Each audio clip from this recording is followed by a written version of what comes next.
So எல்லாருக்கும் ஆரம்பிக்கிறதுக்கு முன்னாடி எல்லாருக்கும் புத்தாண்டு வாழ்த்துக்கள். So wish Hare you all Krishna, Hare Krishna, happy இது Krishna conscious new year. Hare Krishna, Hare Krishna. Hare Krishna. Mataji, அந்த யூ டீம் லைவ் எடுத்த எல்லாருக்கும் வரல வருது இது, வரல. வருது வருது. Okay, fine, thank you. Hare Krishna. Good. So நம்ம இந்த செஷன் வந்து ப்ரேயர்ஸோட ஆரம்பிக்கலாம். ஓகே, ஹரே கிருஷ்ணா. ஓம் அஜ்ஞானதிமிராந்தஸ்ய ஞானாஞ்சனசலாக்கய சக்ஷுருன்மிலிதம் येन तस्मै श्रीगुरुवे नमः.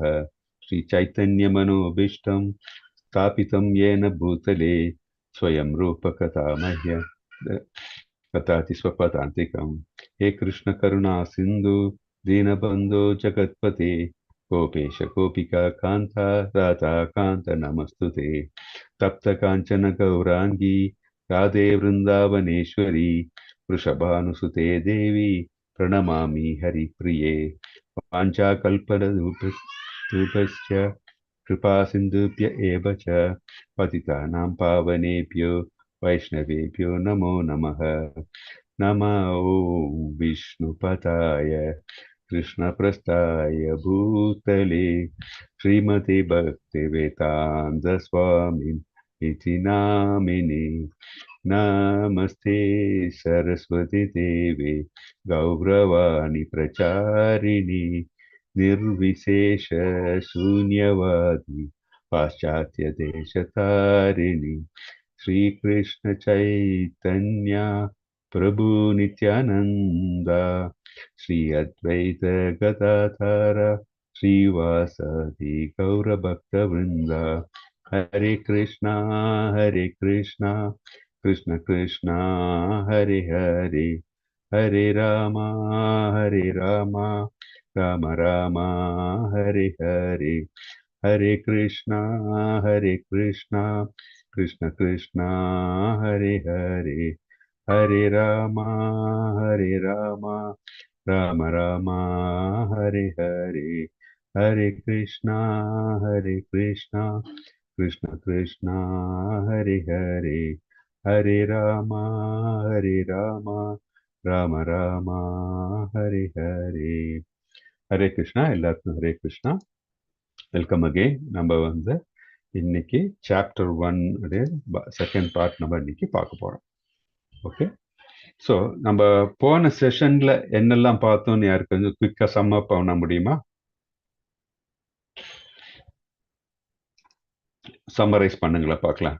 போன செஷன்ல நம்ம என்னெல்லாம் பார்த்தோம் அப்படின்ட்டு சுருக்கமா.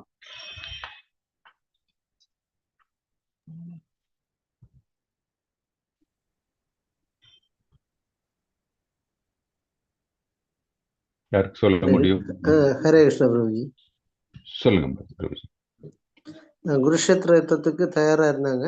அப்போ சஞ்சயன்ட்ட வந்து திருதராஷ் கேட்குறாரு என்ன நடக்குது அங்க அப்படின்ட்டு. அதுக்கப்புறம் எல்லா படையும் பற்றி ஒன்றுன்னா சொல்றாரு. கிருஷ்ணர் வந்து சங்குநாதம் ஊதுறாரு. அதுக்கப்புறம் அர்ஜுனன் சங்கநாதர் எல்லாருமே சங்கநாதம் ஊதும்போது பயங்கரமா இருந்துச்சு. போர்க்களத்தோட ஒரு இது வந்துச்சு. ஆனா எதிர்த்தரப்புல இருந்து அவங்க இது பண்ணும்போது அவ்வளவு இதா ஒன்றும் எடுக்கல. தர்மம் வெல்லும் அப்படின்னு சொல்லிட்டு கூறிட்டு அர்ஜுனன் வந்து தேரை வந்து 2 படைக்கும் நடுவுல விட சொல்லி இது பண்ணியிருக்காரு பிரபுஜி. ஓகே, இப்போ நம்ம வந்து அர்ஜுனர் வந்து தேரை வந்து 2 படைக்கு நடுவுல வந்து கொண்டு செலுத்த சொல்லியிருக்காரு இல்லையா? ஆமா. ஓகே, அப்போ நம்ம வேற என்னெல்லாம் நம்ம இம்பார்ட்டன்ட் பாயிண்ட்ஸ் வேற என்ன பார்த்தோம்? நம்ம அந்த குருக்ஷேத்திரம் அப்படின்னு சொல்லும்போது அதோடைய மகிமை என்ன நமக்கு தெரியுது. குருக்ஷேத்திரத்தோட மகிமை என்னன்னு நமக்கு புரியுது. அது ஒரு புண்ணிய பூமி. ஓகே, தர்மத்தை காட்டிக்கக்கூடிய இடம். ஓகே, அது மாதிரி அங்க தர்மம் தான் ஜெயிக்குங்கிற மாதிரி அந்த இடத்தோட அமைப்பு அப்படி இருக்கு. Okay, okay. ஸோ வேற என்னெல்லாம் தோணுது? மற்ற டிவோட்டிஸ் கூட ஷேர் பண்ணி சேட் பண்ண விரும்புறீங்களா? பிரபுஜி சொன்னதுல இருந்து குருக்ஷேத்திரம் அப்படின்னா நமக்கு வேற என்னெல்லாம் நமக்கு தெரியுது? அதோட மகிமை என்ன? குருக்ஷேத்திரம்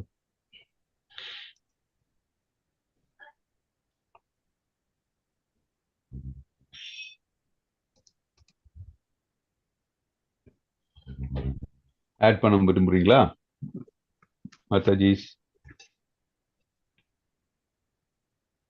அவர் தேவர்கள் வழிபடும் தலமாக இருந்தது அந்த கரெக்ட், குருஷேத்திரம். தேவர்கள் வழிபடும் தலமாக இருந்தது. கரெக்ட். அப்புறம் அப்புறம் கிருஷ்ணரும் அந்த போர்க்களத்துல அங்க வந்திருக்கிறதுனால அது ஒரு சிறப்பு. அது ஒரு சிறப்பு. ஓகே இல்லையா? ஸோ நமக்கு வந்து எப்படி அந்த அந்த இடம் வந்து புனிதமான இடமா இருக்கிறதுனால என்ன நடக்கும்? தட் இஸ், யார் பக்கம் தர்மம் இருக்கிறதோ அவர்கள் வந்து அவர்களுக்கு வெற்றி உறுதி அப்படின்ட்டு நம்ம இதுல இருந்து புரிஞ்சுக்கிறோம் இல்லையா? இப்போ அதுல நமக்கு ஒரு அனாலஜி பார்த்தோம், ஒரு என்ன பார்த்தோம், நம்ம ஒரு எக்ஸாம்பிள் பார்த்தோம். எப்படி வந்து ஒரு இதுல வயக்காட்டுல வந்து களைகள் முளைத்தால் அந்த களைகள் எல்லாம் வந்து எடுக்க வேண்டியிருக்கும், எடுக்கப்படுமோ அதே மாதிரி அதர்மம் வந்து அந்த பூமியிலிருந்து எடுக்கப்படும் அப்படின்ட்டு நம்ம பார்த்தோம் இல்லையா? ஸோ அதுதான் நம்ம குருக்ஷேத்திரத்தின் மகிமை. ஓகே, இப்போ திருதராஷ்டிரர் என்ன கேள்வி கேட்கிறாரு சஞ்சயர்கிட்ட? ஃபர்ஸ்ட் எடுத்தோடனே திருதராஷ்டிரர் ஒரு கேள்வி கேட்டார் இல்லையா சஞ்சயர்கிட்ட? என்ன கேள்வி அது?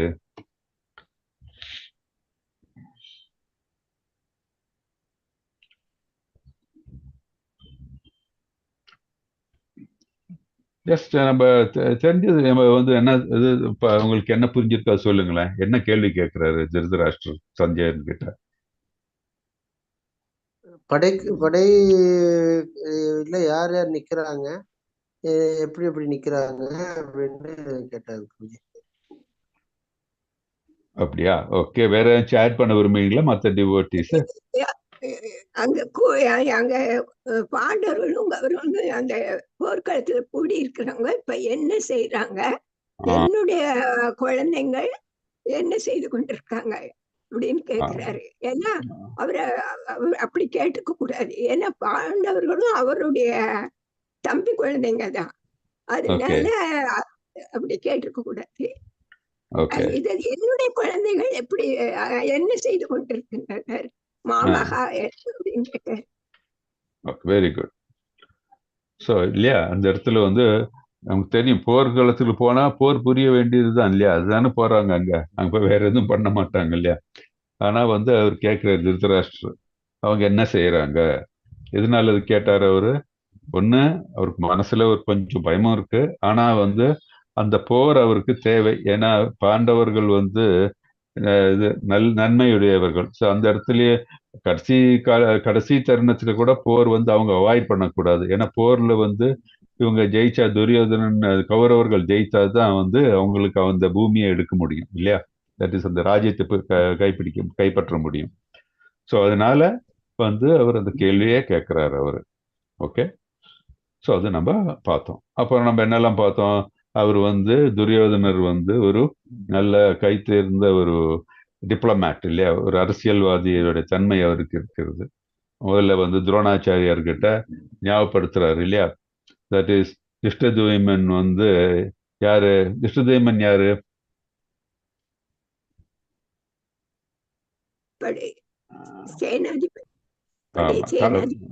பாண்டவர்களுடைய சேனாதி. அப்ப இதனால அவரு சொல்றாரு, ஓகே, அவர் அங்க இருக்காரு, அவரு கை தேர்ந்தவர், அவரை வந்து நீங்க தான் அவருக்கு எல்லா இதுவும் வித்தைகள் எல்லாம் சொல்லி கொடுத்துருக்கீங்க. உங்களை வந்து அவரு கொல்லுவாரு அப்படின்னு தெரிஞ்சிட்டு கூட நீங்க அவருக்கு எல்லாம் சொல்லி கொடுத்துருக்கீங்க. அது மட்டும் இல்லாம பாண்டவர்கள் வந்து உங்களுக்கு ஃபேவரட் இவங்க டிசைபிள்ஸ். ஸோ எந்த பாரபட்சமும் காமிக்க கூடாது அப்படின்ட்டு அவரு விருத்துறாரு அவரு இல்லையா? அதே மாதிரி வந்து பீஷ்மருடைய இது சொல்றாங்க இல்லையா?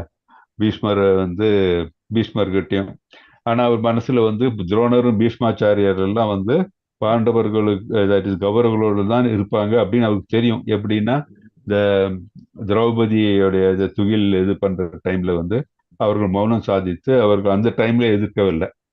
ஸோ அவர்கள் தெரியும், அந்த டைம்லயே எதிர்க்காதவர்கள் வந்து இந்த போர்லயும் எதிர்க்க மாட்டாங்க, போர்லயும் இவரோட தான் நிற்பாங்கன்னு தெரியும். இருந்தாலும் வந்து அவரு இவர் 2 பேர் அவங்க கிட்ட என்ன சொல்றது, அவர்களை ஒரு அரசியல்வாதி எப்படி வந்து அவங்க வந்து ப்ரெஷரைஸ் பண்ணி ஒரு இது கொண்டு வருவாங்களோ அந்த மாதிரி அவரு as a diplomat, he was trying to uh, tell them about the qualities of Pandavas.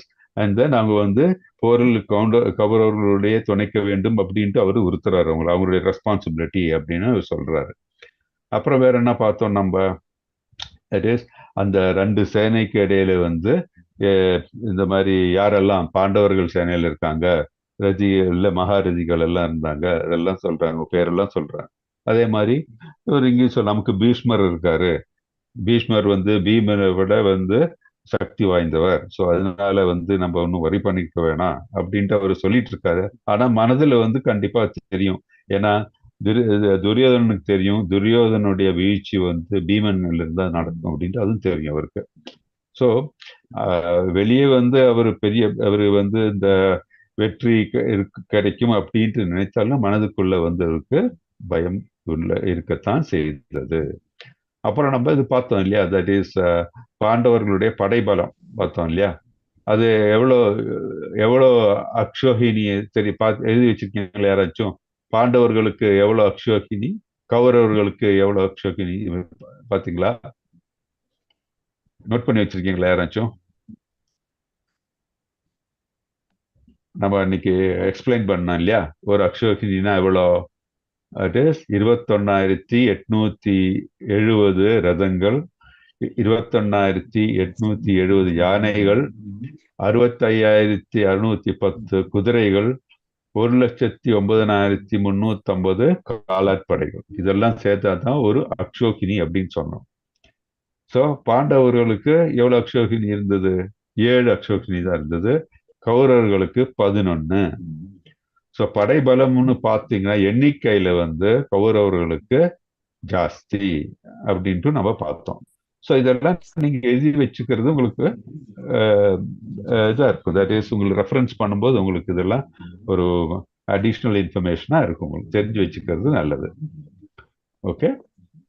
So அசோகினி வந்து அதோட கமாண்டர் யார், தளபதி யார், அவர் என்ன கூப்பிடுவாங்க அப்படின்னா மகா சேனாதிபதி அப்படின்னு சொல்லுவாங்க. ஸோ அதுல பார்த்தா பாண்டவர்களுக்கு யாரு மகா சேனாதிபதியா இருந்தாரு?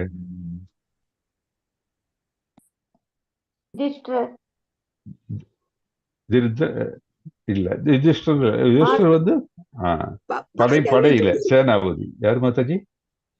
பாண்டவர்கள் சேனை யாரு இது கொடுத்தாங்க லீடர்ஷிப்? அர்ஜுனன் தானே? இல்ல, கமாண்டர் இன் சீஃப் யாரு? திருஷ்டத்யும்னன். ஓகே, அவர் தான் வந்து படைத்தலைவர், திரௌபதியோட அண்ணன். ஆமா, அதான் நம்ம பார்த்தோம் இல்லையா, திருஷ்டத்யும்னன். அவர் தான் வந்து பாண்டவர்களுடைய படைக்கு தலைமை கொடுத்தார். அதே மாதிரி இவர்களுக்கு கௌரவர்களுக்குன்னா பீஷ்மர் இருந்தாரு, துரோணாச்சாரியர் இருந்தாரு, கர்ணர், சால்யா, துரியோதனர், இவங்க 5 பேர் இருந்தாங்க. ஓகே. ஏன்னா கௌரவர்களுடைய படை எண்ணிக்கை ஜாஸ்தி, 11 அக்ஷோகினி பார்த்தோம் நம்ம. பாண்டவர்களுக்கு 7 அக்ஷோகினி, அது நம்ம பார்த்துக்கணும். அதே மாதிரி மகாரதி அர்ஜுனர், பாண்டவர்களுக்கு மகாரதின்னு சொல்லும் போது அர்ஜுனர். ஆனா கௌரவர்களுக்கு பீஷ்மர், துரோணர், கர்ணர், அஸ்வத்தாமா, இவங்க எல்லாம் மகாரதிகளா இருந்தாங்க. ஸோ இதெல்லாம் நம்ம ஏன் தெரிஞ்சுக்கணும் அப்படின்னா, நம்ம வந்து இந்த சேனையுடைய படைபலமும் அதோடைய அந்த போர்க்காலத்தில் அவர்களுடைய அந்த சேனைகளை இது என்ன சொல்றாங்க, அந்த அந்த அரேஞ்ச் பண்ணி வச்சிருக்காங்க இல்லையா, அது நம்ம விஷுவலைஸ் பண்ணலாம் எப்படின்ட்டு. ஓகே. ஸோ அது மட்டும் இல்லாம நம்ம இம்பார்ட்டன்ட் கேரக்டர்ஸை பற்றியும் நம்ம மனசுல தெரிஞ்சிருக்கணும் அப்படின்ட்டு நம்ம பார்க்கலாம். ஓகே. அப்புறம் நம்ம என்ன பார்த்தோம்? தட் இஸ் இந்த சேனைகள் எல்லாம் இருந்தாங்க. அப்போ வந்து இந்த பாண்டவர்களுக்கு வெற்றி உறுதி அப்படின்னு நம்ம அன்னைக்கு பார்த்தோம். எதனால வெற்றி உறுதி அப்படின்னு நினைக்க? வெற்றிக்கு காரணம் என்ன? பாண்டவர்கள் வெற்றி அடைவார்கள் என்பதனை கூறுவதற்குள்ள காரணங்கள் என்ன? அர்ஜுனன் தேர் அக்னியால கொடுத்தவருக்கு அவருக்கு கிடைச்சது. அதுக்கப்புறம் அர்ஜுனனோட தேர்ல வந்து மகாலட்சுமி இருக்கா, அவர்கிட்டயே இருக்கா, கிருஷ்ணகிட்டே இருக்கா மகாலட்சுமி. அடுத்தது அவரோட தேர்ல அனுமன் உட்கார்ந்துருக்கார், அனுமரோட இது. அதுக்கப்புறம் அவர் வந்து அர்ஜுனன் கிட்ட காண்டிவம்ன்ற இது வந்து சிவன் தனுசு அது அவர் கொடுத்தது. அந்த மாதிரி ஒவ்வொருத்தரும் பிளஸ் பண்ணி கொடுத்ததுனால அதுக்கு வெற்றி நிச்சயம் சொல்றேன். கிருஷ்ணரே இருக்காரு அதுல. ஓகே, மற்ற மாதாஜிஸ் எல்லாம் சொல்லுங்க, என்ன நினைக்கிறீங்க நீங்க? வை என்னெல்லாம் இருக்கு, என்னெல்லாம் அப்படின்ட்டு. சுமித்ரா அது தவிர மாதாஜி. அந்த குருஷேத்திர போர்ல நடக்கிறதுனால அந்த சுத்தமான அந்த குருஷேத்திரங்கிறது மிகவும் பிரசித்தி பெற்ற இடமா இருக்கு. Okay, fine, good. Okay, Sumitra Mataji, Kokila Mataji, Shrita Mataji, Senthil Prabhuji, Shuddha Mataji, நீங்க எல்லாம் ஒரு பாயிண்ட் சொல்லுங்களேன் பார்க்கலாம். எதனால பாண்டவர்களுக்கு வெற்றி உறுதி அப்படின்ட்டு, the science of victory for Pandavas என்ன நினைக்கிறீங்க?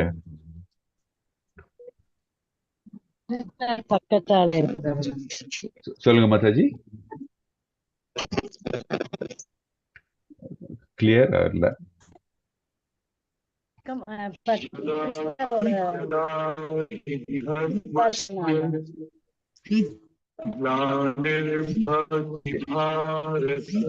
சரியா கேட்கல மாதாஜி, சாரி.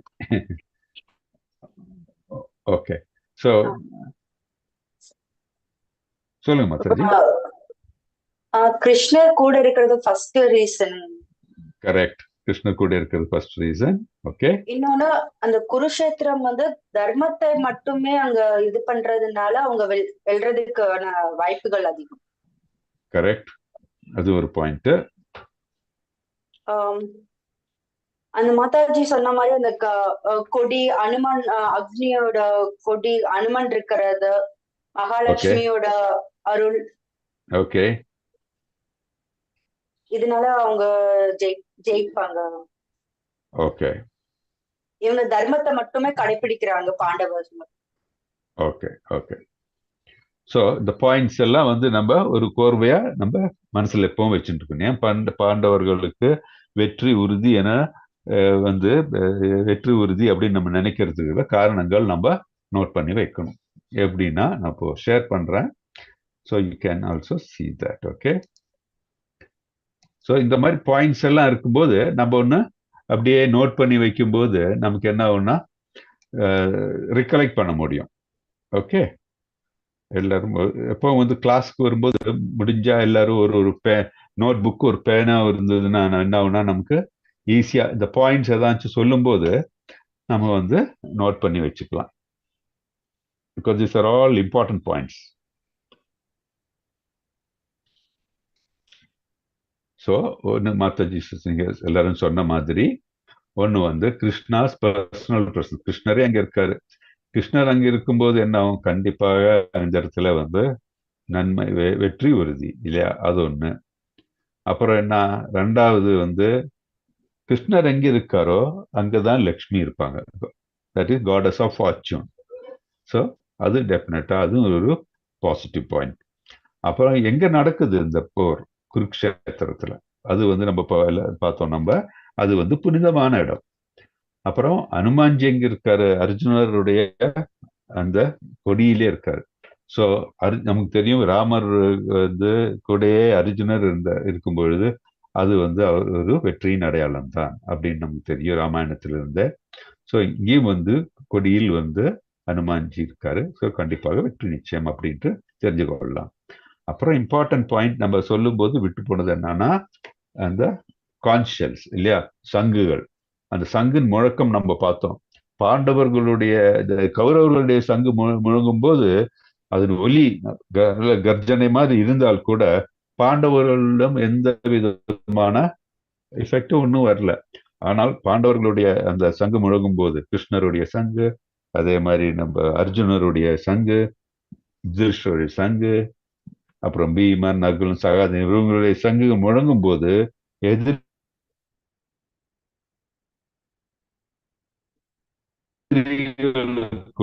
கௌரவப்படாது நம்ம தெரிஞ்சுக்கிறோம். ஸோ அந்த சங்கு நாதம். அப்புறம் என்னது அது சங்குகள் எப்படி திவ்யமான சங்குகள் இல்லையா? அது ஆர்டினரி இது கிடையாது, திவ்யமான சங்குகள். அப்புறம் அடுத்து என்ன பார்த்தோம்? அக்னி தேவருடைய ரதம். அது மூவுலகத்தில் எங்கும் சென்றால் அது யாரும் வெற்றி கொள்ள முடியாது. ஸோ இது இருக்கு. ஸோ இதெல்லாம் நம்ம பார்க்கும்போது வெற்றியின் அறிகுறிகள். இது ஒரு இம்பார்ட்டண்டா நம்ம மனசுல எப்போ வச்சிருக்கணும். ஓகே, வெற்றியின் அறிகுறிகள் அப்படின்னா சைன் ஆஃப் விக்டரி பாண்டவஸ் இதெல்லாம் அப்படின்றத புரிஞ்சுக்கிறோம். ஸோ இந்த சிச்சுவேஷன்ல என்னாச்சு, நம்ம போர்க்காலத்தில் நம்ம போன கிளாஸ் இதெல்லாம் பார்த்தோம். நம்ம இந்த சிச்சுவேஷன்ல நம்ம எங்க போறோம், மீண்டும் போர்க்களத்துக்கு போறோம். அங்க என்ன நடக்குதுன்னு பார்க்க போறோம். ஸோ போன செஷன்ல 2 படைகளுக்கு நடுவில் அர்ஜுனர் அந்த தன்னுடைய ரதத்தை கொண்டு செல்ல கிருஷ்ணரிடம் வேண்டுகின்றார். கிருஷ்ணர் அங்க கொண்டு போய் ரதத்தை நிறுத்துறார். அப்போ அப்படியே பார்க்கிறார். என்னதான் பார்க்கும்போது என்னெல்லாம் தோணுது அவர் மனசுல, என்ன நடக்குது இவரோட அர்ஜுனோட மனசுல?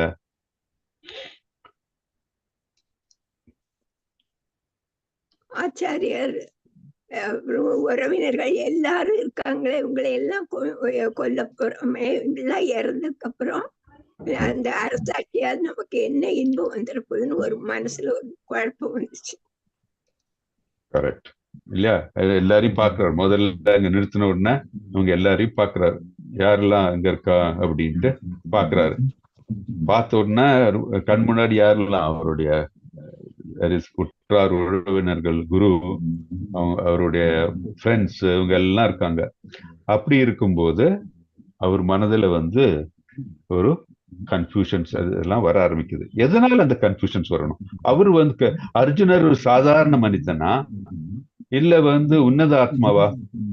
என்ன நினைக்கிறீங்க? அர்ஜுனர் நம்மள மாதிரி ஒரு சாதாரண ஆத்மாவா இல்ல ஒரு உன்னத ஆத்மாவா? இல்ல, உன்னத ஆத்மா. அப்படி உன்னத ஆத்மா இருக்கும்போது அவருக்கு ஏன் இந்த கன்ஃபியூஷன் வரணும்? எல்லாருமே ரிலேட்டிவ்ஸ் மாதிரி அவர் நினைக்கிறாரு. அப்படி நினைக்க கூடாதுல்ல. அவரு உன்னத ஆத்மா, அவர் ஒரு போர் வீரன். அப்படி இருக்கிற டைம்ல ஏன் மனசுல கருணை உள்ள ஒன்று, அதனால எல்லாரும் இறக்க போறாங்க அப்படிங்கிற கரெக்ட். மனதுல வந்து அவர் வந்து ஒரு பியூர் டிவோட்டி இல்ல, ஒரு கருணை இருக்கு அவர் மனசுல. சோ அப்படி இருக்கும்போது ஒரு பியூர் டிவோட்டிஸ்க்கு வந்து என்ன தோணும்? ஓகே, இந்த போர்னால அழிவு வரும், போர்னால நிறைய பேர் வந்து மாய்வார்கள், இதெல்லாம் தெரியுது. சோ அதனால அவரு என்ன நினைக்கிறாரு, இந்த போர்க்காலத்துல அவரு கொஞ்சம் கன்ஃபியூஷன் இதாயிடுறாரு அவரு. ரைட், அது என்னன்னு எல்லாம் பார்க்க போறோம் இப்போ நம்ம. So we will start the slokas now. Okay, 1 minute.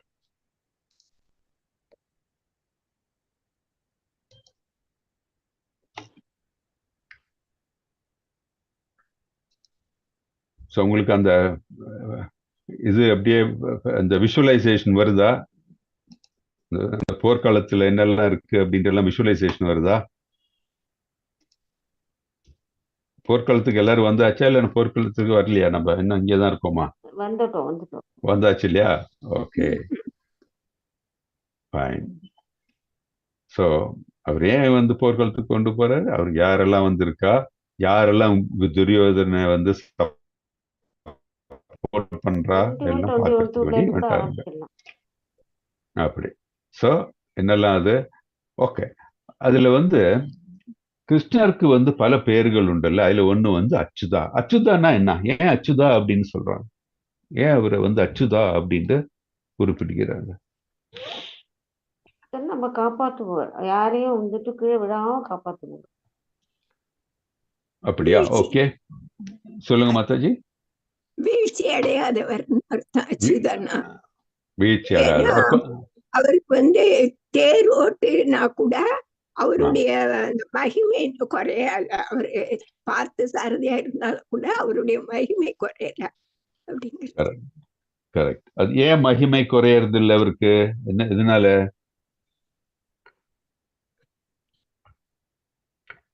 விபு ஆத்மா. அவருக்கு வந்து எந்த வித மாற்றங்களும் நடக்காது, எதுவுமே அவருக்கு எதையும் அஃபெக்ட் ஆகாது. இஸ் விபு ஆத்மா. ஓகே ஓகே, அவரு வந்து விபு ஆத்மா. Okay, agree. அப்படி இருந்தா கூட அவரு ஏன் வந்து மாதாஜி சொன்னாங்க அவர் வீழ்ச்சி அடைய மாட்டார் அப்படின்ட்டு. அவர் ஏன் வீழ்ச்சி அடைய மாட்டாருன்னு சொல்றீங்க? அவருக்கு மேல ஒருத்தரும் இல்ல, அவரே தான் எல்லாமே பண்ணிட்டு இருக்காரு. Is the main person. அவர் இல்லாம நாமளே இல்ல. அவர் சேர்ந்து வந்த ஒரு ஏன் தேர் ஓட்டுறாரு அவரு? அவர் தேர் ஓட்ட வேண்டிய அவசியமே இல்ல இல்ல.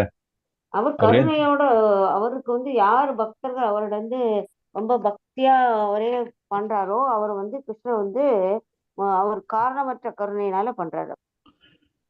தர்மம் ஜெயிக்கணும் அப்படின்னு தர்மம் தர்மம் ஜெயிக்கணும் ஜெயிக்கணும், வேண்டாததெல்லாம் அழியணும், பூமி பாரம் குறையணும், அவரோட எய்ம் அது. நீங்க ஆன்சர் சொல்லியிருக்கீங்க. என்ன மெயின் அப்படின்னா கிருஷ்ணரை வந்து அவரு தான் வந்து என்ன சொல்றது ஹையஸ்ட் இல்லையா, there is nobody equal to or above him. அது நமக்கு தெரியும். அவருக்கு சமமாகவோ அவருக்கு அவர் உயர்ந்தவரோ யாரும் கிடையாது. அப்படி இருக்கிறவர் வந்து தேரோட்டையா வரணும் அப்படின்னா அவர் வந்து அவருடைய டிவோட்டீஸ் பக்தர்களுக்கு அவர் அந்த அளவு கருணை உள்ளவர். பக்தர்களுக்கு அவர் எந்த அளவு வேணாலும் வந்து அவர் போவார். he can go to any extent to please or to support this devotees. அதுதான் மெயின். ஏன்னா நமக்கு தெரியும் இந்த தேரோட்டியுடைய இது எப்படின்னா இந்த போர்க்களத்துல வந்து தேரோட்டியை கூப்பிட்டுட்டு அப்படி போ இப்படி போ அங்க போங்க இங்க போங்கன்னு சொல்ல முடியுமா? தட் இஸ் ஒரு வில்லாளி இது தேர்ல வந்து போறாரு. அந்த போர் வீரர் வந்து தேரோட்டிக்கிட்ட அப்படி பேசி வந்து ஆரல் ஆர்டர்ஸ் கொடுக்க முடியும்னு நினைக்கிறீங்களா? சத்தம் போட்டு பேச முடியுமா? கண்டிப்பா முடியாது. ஏன்னா அந்த போர்க்களத்துல வந்து நிறைய இது வரும் இல்லையா, சவுண்ட் இருக்கும். அது அந்த டைம்ல வந்து நமக்கு சொல்றதுக்கே டைம் இருக்கு. அப்ப என்ன செய்கைகள் தான். அந்த காலத்துல பாத்தீங்கன்னா அந்த செருப்பு போட்டிருப்பாங்களா, அவங்களோட செருப்பு அப்படி இருக்கும்போது கூர்மையா இருக்கும். பார்த்திருக்கீங்களா? அப்படியே ஒரு பேக் சைட்ல ஒரு கர்வ்டா இருக்கும். சோ அந்த தேரோட்டிய அந்த வில்லாளன் தட் இஸ் அந்த போர் வீரர் என்ன பண்ணுவாங்க, காலால தான் செய்கைகள் கொடுப்பாங்களாம். சோ அர்ஜுனர் வந்து அந்த நிலையில வந்து இப்ப கிருஷ்ணரை தேரோட்டியா இருக்கும்போது கிருஷ்ணர் இந்த தேரோட்டியோடைய வேலையை செய்யும் போது கிருஷ்ணரை வந்து அர்ஜுனர் வந்து இந்த செய்கைகள் மூலம் காலில் தொட்டு அந்த செய்கைகள்லாம் செய்யறாரு. தேரோட்டி அந்த லெவலுக்கு வர்றாரு கிருஷ்ணா. இதுல இருந்து நம்ம என்ன தெரியணும்னா Krishna will come to any extend to support is devotees அப்படின்னு புரிஞ்சுக்கணும் நம்ம. சோ ஒரு டிவோட்டிக்கு வேண்டி எந்த எக்ஸ்டென்ட் வேணா போலாம். இதே மாதிரி நம்ம இதுல பார்த்திருக்கோம்ல, இதே பகவத்கீதையில படிக்க போறோம். நம்ம வந்து கிருஷ்ணர் வந்து சொல்லியிருக்காரு, நான் வந்து இதே எடுக்க மாட்டேன், ஆயுதமே எடுக்க மாட்டேன் அப்படின்ட்டு. ஆனா பீஷ்மரை வந்து அட்டாக் பண்றது போவார்ல, அது தேரோட வீல் எடுத்து, அது உங்களுக்கு எல்லாம் தெரியும். ஏன்னா நீங்க எல்லாம் 18 டே எல்லாம் முடிச்சதுனால நான் அதை எக்ஸாம்பிள சொல்றேன். ஏன் அவர் வந்து அர்ஜுனரை காப்பாத்திருக்கு. அதே மாதிரி வந்து பீஷ்மர் வந்து கிருஷ்ணர் வந்து அந்த இது தட் இஸ் ஆயுதத்தை எடுத்த அந்த காட்சியை பார்க்கணும்னு இருக்கு. ஸோ அதனால ஸோ ரெண்டு பேரையும் வந்து he is supporting, he is making their wishes come true. So அதனால ஒரு டிவோட்டிக்கு வேண்டி அவர் எந்த எக்ஸ்டென்ட் வேணா போவார் கிருஷ்ணர். அது நம்ம இதுல இருந்து புரிஞ்சுக்கிறோம். ஸோ அதனாலதான் அச்சுதா இன்ஃபாலிபிள். அவர் அந்த நிலைக்கு போனால் கூட அவரோட நிலையில் எந்த விதமான மாற்றமும் வராது. அதனாலதான் அச்சுதா அப்படின்னு சொல்றோம். He is still the supreme person of Godhead. Okay, அது நம்ம மனசுல எப்போ இருக்கணும் நம்ம. ஏன்னா நம்ம கிட்ட வந்து செல்லவங்க எல்லாம் கேட்பாங்க, இல்ல நார்மலா இருக்கும், நம்ம மனசுல தோணும், ஏன் ஒரு கிருஷ்ணர் அவரை பெரிய ஆளு பின்னே அதெல்லாம் பண்ணணும் அப்படின்ட்டு. இந்த மனுஷனா இந்த உருவத்துல வந்து ஏன் தேர்வட்டியா போகணும், ஏன் தூது செல்லணும், இதெல்லாம் பார்த்தா டிவோட்டியை வந்து சப்போர்ட் பண்றதுக்கு எந்த அளவுக்கு வேணா போவார். இதெல்லாம் அவருடைய லீலைகள், அதுன்னு நம்ம புரிஞ்சுக்கணும். Okay, so relationship between the Lord and the devotee is sweet and transcendental. தெய்வீகமான ஒரு டிவோட்டிக்கும் கிருஷ்ணருக்கும் உள்ள உறவு. அப்புறம் ஓகே, நம்ம வந்து இது பார்த்தோம், ஏன் அர்ஜுனர் வந்து இந்த ரதத்தை வந்து இந்த ரெண்டு சேனைகளுக்கு நடுவுல வந்து கொண்டு செல்ல சொன்னார். நம்ம பார்த்தோம், டிஸ்கஸ் பண்ணோம். அர்ஜுனர் வாஸ் போஸ்ட் டு ஃபைண்ட், ஏன்னா அவருடைய தட் இஸ் விருப்பத்துக்கு அகேன்ஸ்டா வந்து போர் புரியணும்னு அவரை இந்த போருக்கு வர வேண்டிய இருந்தது அவருக்கு. அதே மாதிரி அவருக்கு வந்து அங்க யாரெல்லாம் இருக்கார்கள் அதை பத்தி தெரிந்து கொள்வதற்கு, அப்புறம் வந்து எந்த அளவுக்கு வந்து கௌரவர்களும் எல்லாரும் வந்து இந்த போர் செய்ய உள்ள மனப்பான்மையில் இருக்காங்க அதை பத்தி தெரிஞ்சுக்கிறதுக்கு, அப்புறம் வந்து படைபலத்தை தெரிஞ்சுக்கிறதுக்கு, அப்புறம் வந்து ஆனால் அப்படி இருக்கும்போது கூட அவர் அங்க சென்றது அங்க என்ன போர்க்காலத்துல வந்து சமாதானம் பேசுறதுக்கு கிடையாது. படைபலத்தை அளக்கிறதுக்கு வேண்டியும் படைபலத்தை வந்து அசஸ் பண்றதுக்கு வேண்டி தான் போயிருக்காரு ஃபர்ஸ்ட் டைம் அந்த இதுல போய் இருக்கும்போது. அப்பதான் இவங்க எல்லாரையும் பார்க்கிறாரு அவரு. ஓகே, ஸோ இந்த பர்பட்ல படிச்சிருந்தீங்கன்னா அதுல ஒரு 23வது பர்பட் 1.23 அதுல பர்பட்ல ஒரு இது இருக்கு, birds of the same feather flock together அப்படின்ட்டு பிரபுபாதா சொல்லியிருக்காரு. அது இந்த கௌரவர்களை வச்சு பீஷ்மர் சாரி இந்த கௌரவர்கள் சேனைகள் பார்த்தீங்கன்னா தர்மத்தின் பக்கம் நிற்காதவர்கள் எல்லாம் ஒன்று சேர்ந்திருக்கிறார்கள். அதுதான் வந்து birds of the same feather flock together அப்படின்ட்டு. தட் இஸ் ஒரு பறவையின் கூட்டத்துல பார்த்தோம்னா அந்த பறவை இனத்துல இருக்கிற எல்லாம் ஒரே ஒன்னா வந்து சேர்ந்து பறக்கும் ஒன்னா இருக்குமோ தவிர வெவ்வேறு விதமான பறவைகள் ஒன்றா இருக்காது இல்லையா, ஒரு பறவை கூட்டம் இருந்ததுன்னா. அதனாலதான் இங்கிலீஷ்ல அவங்க சொல்லுவாங்க birds of the same feather flock together அப்படின்ட்டு. ஸோ அது வந்து ஒரு இன்ட்ரெஸ்டிங் ஒரு கோட் வந்து பிரபுபாதர் வந்து அந்த 1.23 சொல்லியிருக்காரு. அதனால தான் நான் சொல்றேன், நம்ம வந்து இந்த பர்பட்லாம் ஒரு வாட்டி படிச்சுட்டு வந்தீங்கன்னா டக்குன்னு நம்ம இந்த எக்ஸாம்பிள் சொல்லும்போது நமக்கு இன்னும் புரிதல் கொஞ்சம் கூட பெட்டரா இருக்கும். ஓகே, தயவு செய்து அடுத்த கிளாஸ் வரும்போது கூட நீங்க அந்த படிச்சுட்டு வாங்க ஒரு வாட்டி. அப்புறம் மீனிங் எனக்கு பிரபு ஒரே குட்டை ஊறிய மட்டையர்கள் போட்டிருக்கு, ஒரே குட்டைகள் ஊறிய மட்டைகள். தமிழ் அப்படி கொடுத்துருக்கு. அதான் என்ன எப்படி நம்ம தெரியும், நம்ம வந்து மட்டைன்னா என்ன, இந்த நம்ம இந்த என்ன சொல்லலாம், இந்த வாழை மட்டை இருக்கு இல்லையா, வாழை மட்டை இருக்கு இல்ல, மரத்தினுடைய பார்க், தட் இஸ் மரத்தினுடைய தோல், இதெல்லாம் மட்டைன்னு சொல்லுவோம் நம்ம. ஒரு குட்டையில வந்து அந்த குட்டையில ஒரு அழுக்கான குட்டை அப்படின்னு வச்சுக்கோங்க, அதுல ஊறிச்சுன்னு அப்படி இருக்கும், அதே மனம் தான் அது மேல அடிக்கும் இல்லையா. அந்த குட்டையில அப்படியே ஊறின உடனே என்ன ஆகும், அதே அந்த மனத்தை தான் அதுக்கும் வரும் இல்லையா. நம்ம அதே வந்து இப்படி பாசிட்டிவா சொல்லலாம். தட் இஸ் எப்படின்னா பூவோட சேர்ந்த மலரோட சேர்ந்த நாரும்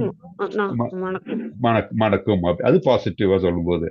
தட் இஸ் ஒரு அந்த நாருக்கு வந்து என்ன வாழையோட நாரோடன்னா அந்த வாழையோட ஸ்மெல் தான் இருக்கும், ஆனா வந்து ஒரு நல்ல நறுமணம் உள்ள பூவோட சேரும்போது என்ன அதுவும் நறுமணமா இருக்கும், வீசும். அதே மாதிரிதான் ஒரே குட்டையில் இருந்த மட்டைகள் அப்படின்னா அந்த குட்டைகள் தெரியும் என்ன இதா இருக்கும், ரொம்ப மோசமான தண்ணி இதெல்லாம் இருக்கும், அதுல இருக்க மட்டை விழுந்தது என்ன அது ஊறும் போது எல்லாம் ஒரே மாதிரி தான் இருக்கும். எப்பேற்பட்ட நல்ல மட்டை அந்த குட்டையில விழுந்தால் என்ன ஆகும், அதுவும் வந்து அந்த மாதிரி சேர்க்கையினால அது அப்படி ஆகும். ஸோ அதனாலதான் வந்து இப்போ பீஷ்மர் துரோணர் அவ்வளவு பெரிய அவர்கள் மகான்கள் இல்லையா, இருந்தாலும் அவர்களுக்கு ஏன் வந்து தோல்வியின் பக்கத்தில் நிற்க வேண்டி வந்ததுன்னா அவர்கள் செய்த ஒரு காரியங்கள். ஸோ அப்படி இருக்கும்போது என்ன அவர்களுக்கும் தோல்வி வந்தது. ஆனால் அவர்கள் ஒவ்வொருத்தரும் வந்து உன்னத ஆத்மாக்கள்னால அவர்களுக்கு கர்மபலனால் அவர்களுக்கு முக்தி கிடைத்தது. ஆனால் இருந்தால் கூட அவர்கள் செய்த செயல்கள்னால அவர்களுக்கு தோல்விதான் வந்தது இல்லையா, பொருள் தோற்க வேண்டியிருந்தது, மடிய வேண்டியிருந்தது. ஸோ ஏன்னா அவர்கள் அதர்மம் பக்கத்தில் நின்றாங்க. அவங்க அதுக்கு என்ன காரணமா அது வேற, அது நம்ம வேற காரணங்கள் எல்லாம் இருக்கு, அது நம்ம இன்னொரு நாள் பார்க்கலாம். ஆனா மெயின் ரீசன் என்ன, அவர்கள் அதர்மத்தின் பக்கத்தில் இருந்து அந்த குட்டையில போய் அவங்க விழுந்துட்டாங்க. ஸோ அந்த குட்டையில விழுந்ததுன்னா அவர்களும் அந்த மாதிரி ஆயிட்டாங்க. ஆனா பாண்டவர்கள் பக்கத்தில் சேர்ந்தவர்கள் நறுமணம் வீசின மலர் மாதிரி. ஸோ அவர்களுக்கு வந்து விக்டரி, விஜயம் வந்தது அப்படின்ட்டு நம்ம இதுல இருந்து தெரிஞ்சுக்கிறோம். ஸோ இதுல பாத்தீங்க 1.24 பாத்தீங்கன்னா கிருஷ்ணருக்கு வந்து பல பெயர்கள் வைப்பாங்க, ரிஷிகேஷர், குடகேஷன அப்படின்னு எல்லாம் வருது. குடகேஷ அப்படின்னா எதனால என்ன புரிஞ்சுக்கிறது நமக்கு, குடகேஷா அப்படின்னா என்ன, யாரு குடகேஷா? அர்ஜுனன் தான், அர்ஜுனனே அவர் கூட கூப்பிடுறாரு குடகேசான்னு. குடகேஷனா என்ன அர்த்தம்? ஏன்னா அர்ஜுனன் தூக்கத்தை வென்றவன், அதனால தூக்கமே வராது, நம்மள போல இல்ல, எப்ப பாரு தூக்கம் வர்றவன் இல்ல. அப்படி அது மட்டுமா? தூக்கம் என்றால் ஜஸ்ட் நம்ம வந்து பௌதிக தூங்குறது மட்டும் கிடையாது, தோல்வி அடையாதவன்.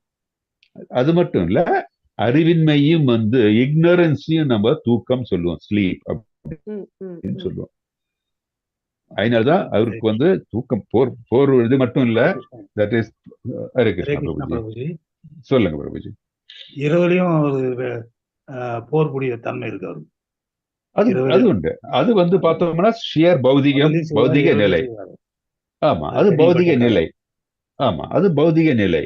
பௌதிக நிலையில ஒரு போராளி அவருக்கு வந்து எந்த நிலையிலும் அவர் போர் புரிய முடியும் இல்லையா? இரவிலும் போர் முடியுமா? தூக்கமே இல்லை, தூக்கமே தேவையில்லை அவருக்கு. ஏன்னா போர்னு வந்து விட்டா அவர் பண்ணுவார், போர் புரிவார்.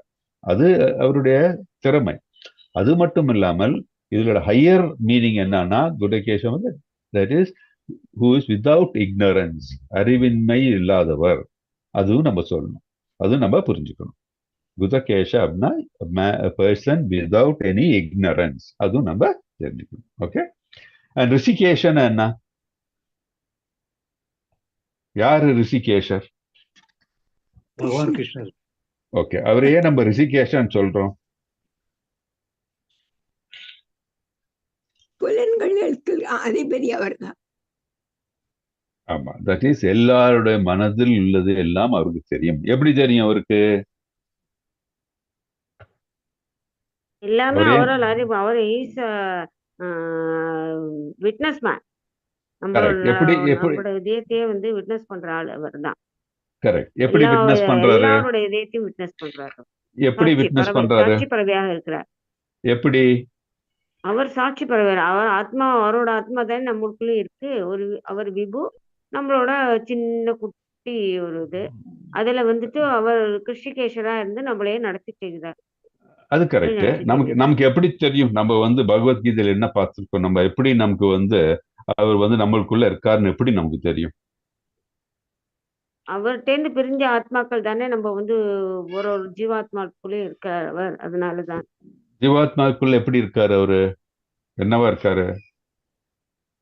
ஜீவாத்மாக்குள்ள அவர் ஒரு பரம புருஷனா இருந்து அவர் வந்து நம்மள வழி நடத்துறார். இஸ் த ஒன்லி சாட்சி. He will not say you do this that and everything. நம்ம மனசுதான் சொல்றது. அது எப்படி? அவர் பார்த்துட்டு இருக்கார், அவர் உள்ள இருந்துட்டு பார்த்துட்டு இருக்கார். அது நல்லா தெரிஞ்சுக்கணும். அவர் வந்து பரமாத்மாவாக எல்லாருடைய மனதிலும் இருக்கிறார்.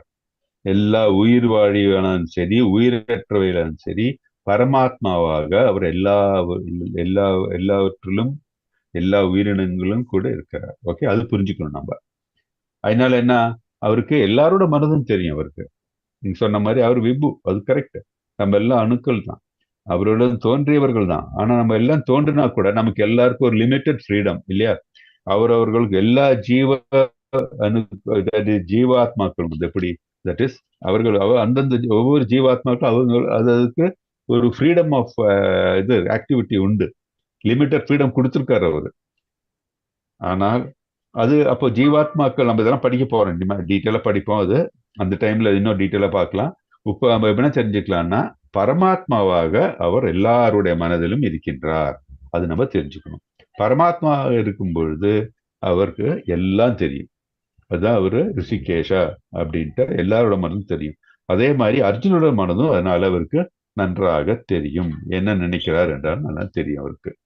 ஏன்னா அப்ப அர்ஜுனன் இந்த கேள்வி இந்த மாதிரி எல்லாம் இருக்கிறதுக்கு காரணம் என்ன? அறிவின்மையா? நம்ம அதான் குடகேஷான்னு சொல்லியிருக்கோம். ஆனா வந்து அப்போ அதுல இருந்தே தெரியும் அவர் வந்து அறிவில்லாதவர் கிடையாது, மூடன் கிடையாது அவரு இல்லையா? ஸோ ஏன்னா அவர் வந்து ஒரு உன்னதமான ஆத்மா தான். பின்ன ஏன் இந்த மாதிரி நிலையில இருக்காது? அதெல்லாம் பார்க்கலாம் போ நம்ம. ஓகே. ஸோ verse 1.25 இது குயிக்கா படிங்க பார்க்கலாம். கொஞ்சம் ஃபாஸ்டா போகலாம் நம்ம. ஹரே கிருஷ்ணா பிரபுஜி. ஹரே கிருஷ்ணா. பதம் 25. பீஷ்மத்ரோண பிரமுகதஸ் சர்வேஷாம் சமிஹி சிதாம் உவாச பார்த்த பஷ்யயிதான் சமவேதான் குரு நிதி. பீஷ்மர், துரோணர் மற்றும் உலக தலைவர்களின்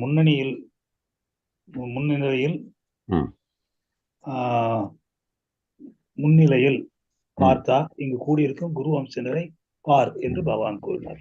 ஹரே கிருஷ்ணா. ஹரே கிருஷ்ணா. அவர் ஏன் பார்த்தான்னு சொல்றாரு இந்த இடத்துல? அர்ஜுனான்னு சொல்லியிருக்கலாம், ஏன் பார்த்தா அப்படின்னு சொல்றாரு? பிரித்தாவின் மகன் பார்த்தா.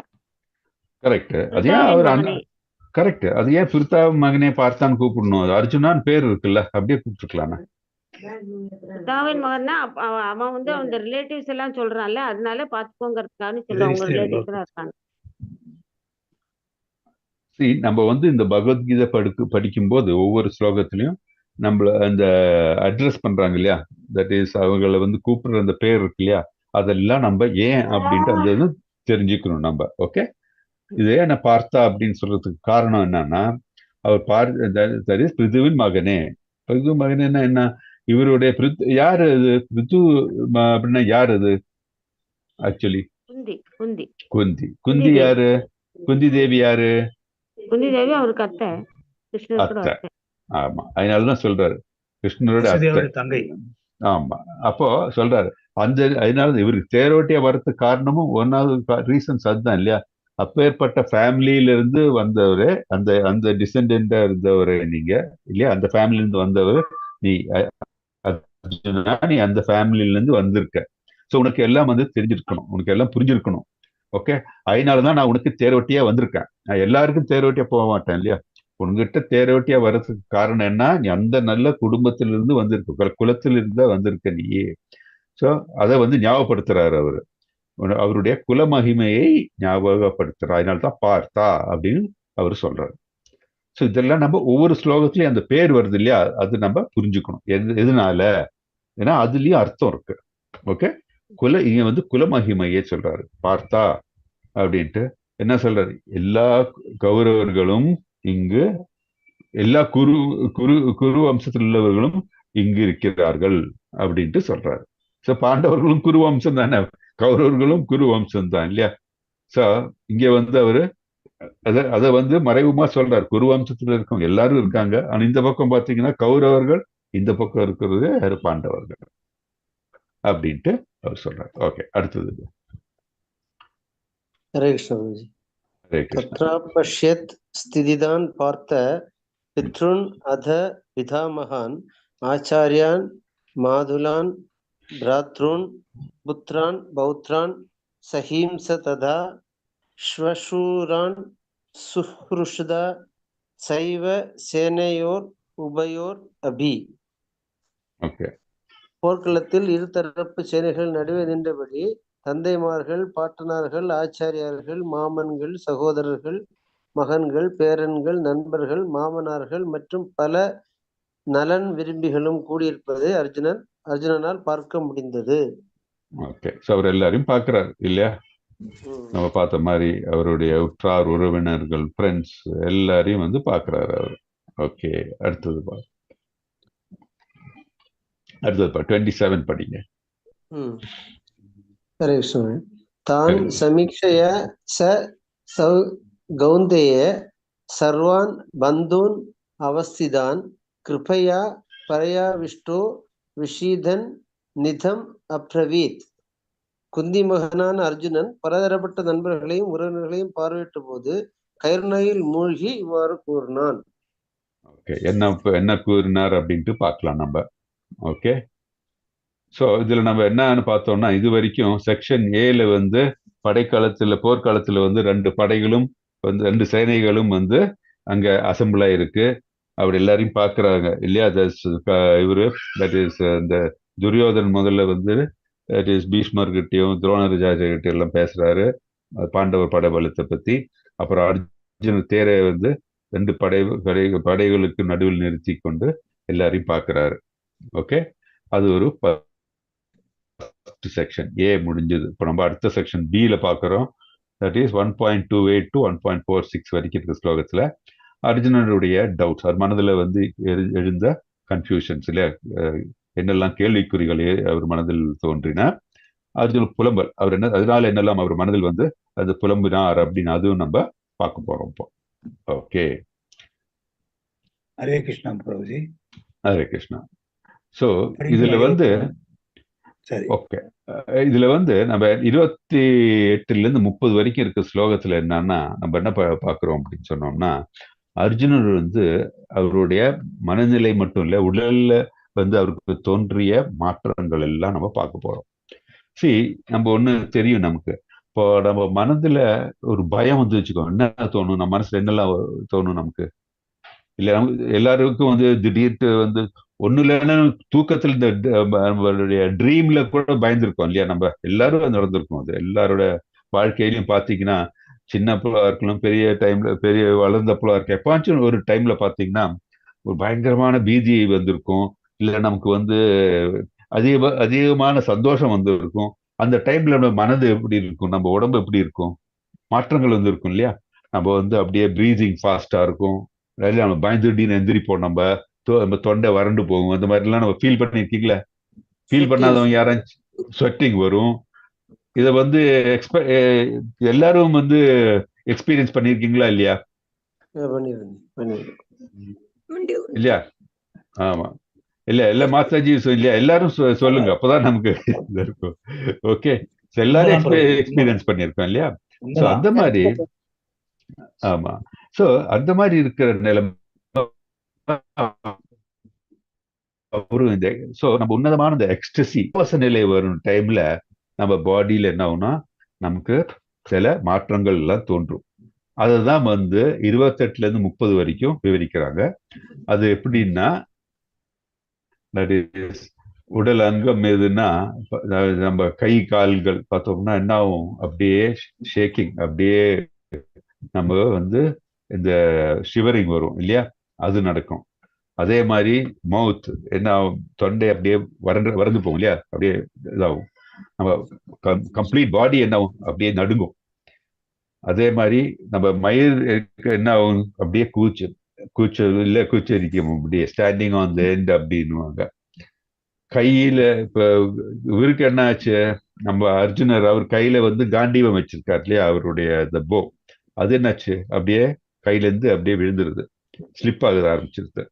அவருடைய ஸ்கின் என்ன ஆகுது அப்படின்னா எரிய ஆரம்பிச்சிருது, பேர்னிங். கால்கள் நிக்க முடியல, அப்படியே தள்ளாட ஆரம்பிச்சுட்டாரு அவரு. சோ இது மட்டும் இல்லாம என்ன, அவர் என்ன சொல்றாரு, அவர் நான் என்னையே மறந்து என்னுடைய மனது வந்து குழப்பமடைந்து விட்டது. எதனால, என்னுடைய இது வீக்னஸ் ஆஃப் மை ஹார்ட், என்னுடைய நெஞ்சில் இருக்கிற வீக்னஸ்னால. நெஞ்சில் இருக்கிற வீக்னஸ் என்ன, மற்றவர்கள் மேல் இருக்கிற அன்பினால. இந்த போர் இந்த மாதிரி நடந்து வந்து பயம் இல்லையா, மனசுல பயம் வந்துருச்சு, இந்த மாதிரி போர் நடந்ததுன்னா வந்து அழிவு நிறைய நடக்குமே, இதெல்லாம் இருக்கிறதுனால. ஸோ இதெல்லாம் வந்து அவர் எக்ஸ்பீரியன்ஸ் பண்ணும்போது என்ன மனதில் ஓடிச்சவருக்கு, இதெல்லாம் வந்து மிஸ்ஃபார்ச்சூன் தான் வரும். மிஸ்ஃபார்ச்சூன் என்ன, பாகியமற்ற நிலை தான் வரும் அப்படின்ட்டு அவர் நினைக்கிறார். இதுதான் வந்து 1.28 30 வரைக்கும் எக்ஸ்பிளைன் பண்ணியிருக்காங்க. ஓகே, ஸோ நம்ம பார்த்தோம் இந்த அர்ஜுனருடைய சிம்டம்ஸ் என்ன இதெல்லாம் இல்லையா, body trembling, hair standing on the end, Gandiva slipping, skin burning, இதெல்லாம் அவர் மேல இருக்கு. அவருக்கு இந்த இது வந்தது, சிம்டம்ஸ் வந்தது.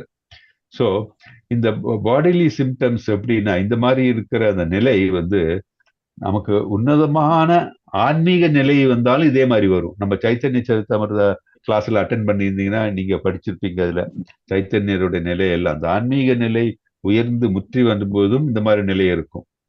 அப்படி இருக்கும்போது அது எதனால வருது, பயத்தினால கிடையாது, அந்த பரவசம், அதனால இந்த மாதிரி வரும்.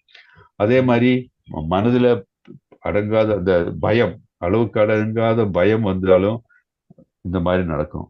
ஸோ இந்த பயம் சொல்றது என்ன, பௌதிக நிலை. பரவச நிலை என்னன்னா எக்ஸ்டசி, அது புரிஞ்சுக்கணும். ஸோ அர்ஜுனருக்கு எதனால் இந்த பௌதிக நிலை வந்தது, தட் இஸ் நிறைய பேர் போரில் மடிவார்கள், தட் இஸ் அவர் பௌதிக நிலையை எய்தனால. ஸோ நம்ம வந்து பார்த்தோம்னா கட்டுண்ட ஆத்மாக்கள் இல்லையா, நம்ம கட்டுண்ட ஆத்மாக்கள் எல்லாம் இந்த பௌதிக நிலையில் தான் நம்ம குடிக்கொண்டிருக்கிறோம். இதை வந்து இந்த பௌதிக நிலையிலிருந்து நம்ம மேல் வர வேண்டும் அப்படின்ட்டு நமக்கு இதுல இருந்து புரிகிறது. ஓகே, நம்ம வந்து பௌதிக நிலையை மட்டும்தான் நாடினோம் என்றால் நமக்கு வந்து உண்மையான ஸ்பிரிச்சுவல் ப்ரோக்ரஸ் நம்ம எழுத முடியாது அப்படின்ட்டு நம்ம பார்க்கிறோம். ஓகே, ஸோ இந்த இதுல 1.3 அவர் வந்து கிருஷ்ணரை வந்து கேசவா அப்படின்னு சொல்றார். அது எதனால சொல்றாருன்னு நினைக்கிறீங்க? ஏன்னா அது வந்து என்ன, அந்த ஸ்லோகத்துல என்ன சொல்றாரு அவரு, இந்த மாதிரி எனக்கு நிக்க முடியல, நான் என்னையே வந்து மறந்துடுறேன், என் மனது வந்து சஞ்சலப்பட்டுகின்றது, இங்க வந்து எனக்கு எந்த விதமான ஐஸ்வர்யங்களும் இல்லாத நிலையில இருக்க போகுது, இதெல்லாம் இருக்கு, கிருஷ்ணா கேசவா அப்படின்றாரு. கேசவானா என்ன,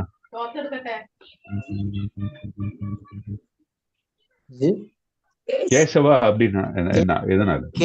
கேசி என்ற அரக்கனை அழித்தவர்னு போட்டு. ஓகே, கேசி என்ற அரக்கனை அழித்தல். சோ இங்க கேசி என்ற அரக்கனை அழித்தது ஏன் கேசவான்னு கூப்பிடு? ஏன் இந்த இடத்துல வந்து அர்ஜுனர் அவரை கேசவா அப்படின்னு சொல்லணும்? வேற எந்த பேர் வரும்? கிருஷ்ணான்னு கூப்பிடலாம்ல. தீயவர் இல்ல சார் அவரு. கேசி என்ற அரக்க தீயவன். ஓகே, அது மனசுல வச்சு அது ஒரு மீனிங் இருக்காது. அதுல என்ன எப்படி ரிலேட் பண்ணலாம்? இந்த ஸ்லோகத்தை எப்படி ரிலேட் பண்ணலாம்?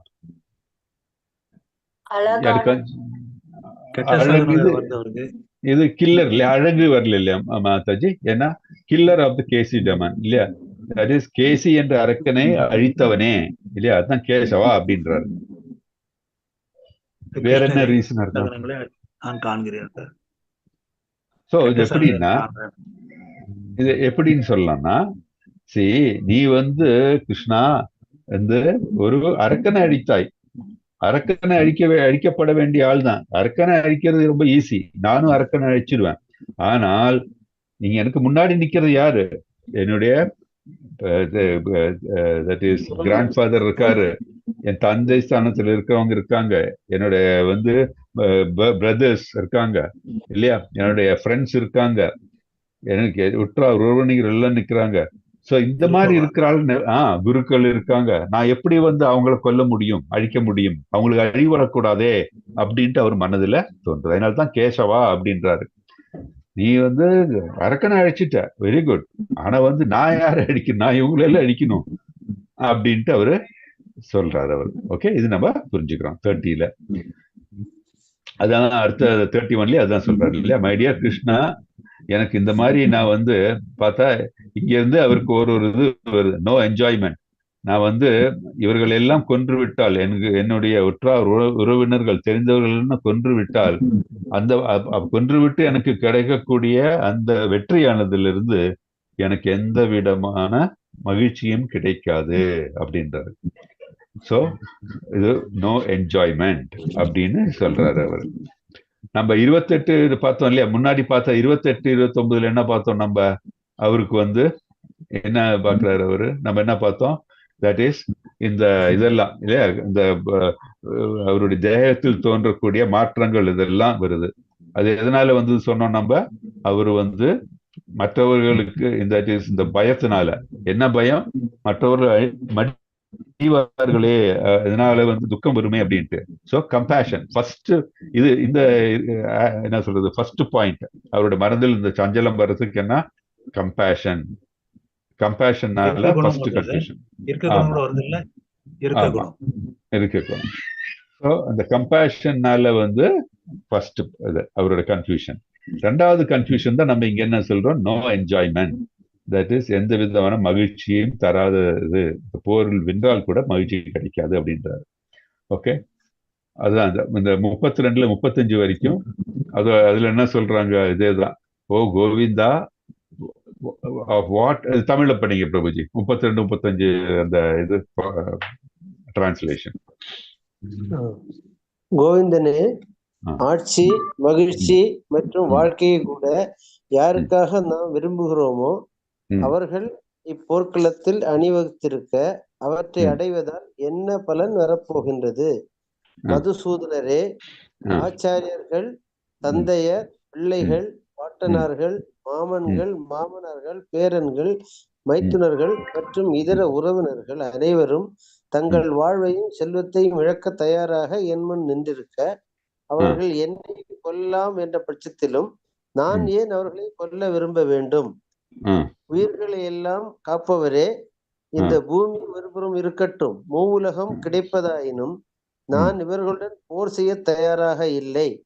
திருதராஷ்டிரரின் மகன்களை கொல்வதால் நாம் எந்தவித ஆனந்தையும் அனுபவிக்க போகிறோம்? எந்தவித ஆனந்தை அனுபவிக்க போகிறோம் அப்படின்னு கேட்கிறாரு.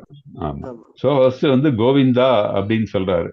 கோவிந்தா, எனக்கு வந்து இந்த ராஜ்யத்தை எனக்கு வந்து கிடைச்சால் கூட, இந்த இவங்கெல்லாம் மடிந்து அப்புறம் நான் ராஜ்யத்தை கிடைச்சால், எனக்கு இந்த ராஜ்யம் கிடைச்சால் கூட எனக்கு எந்த விதமான மகிழ்ச்சியும் இல்லை. அதே மாதிரிதான் மதுசூதனா, என்னுடைய குருக்கள், அப்புறம் வந்து என்னுடைய தந்தை ஸ்தானத்தில் இருக்கிறவர்கள், அப்புறம் வந்து இந்த போர்க்களத்தில் இருக்கிறவங்க வந்து பாத்தீங்கன்னா சிலவங்களுடைய அப்பாக்களா இருக்கலாம், அவங்க சிலவங்களுடைய மகன்களா இருக்கலாம், சிலவங்க வந்து தட் இஸ் கிராண்ட் ஃபாதர்ஸா இருக்கலாம், சிலவங்க மாமன்னரா இருக்கலாம். அந்த மாதிரி ஒரு ரிலேஷன்ஷிப் இருக்கலாம் யாருக்கா அவங்க ஃபேமிலியில. அவங்க எல்லாம் மடிந்து விட்டால் வந்து அந்த அவங்க என்ன ஆகும், அந்த நிலை என்ன ஆகும்?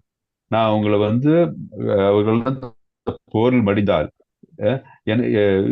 மடிந்து விட்டால் வந்து அந்த அந்த நிலையானது வந்து எனக்கு எந்த விதமான மகிழ்ச்சியும் தராது அப்படின்னு சொல்றாரு. அப்புறம் என்ன சொல்றாரு அவரு? O maintainer of all living entities, I am not prepare to fight.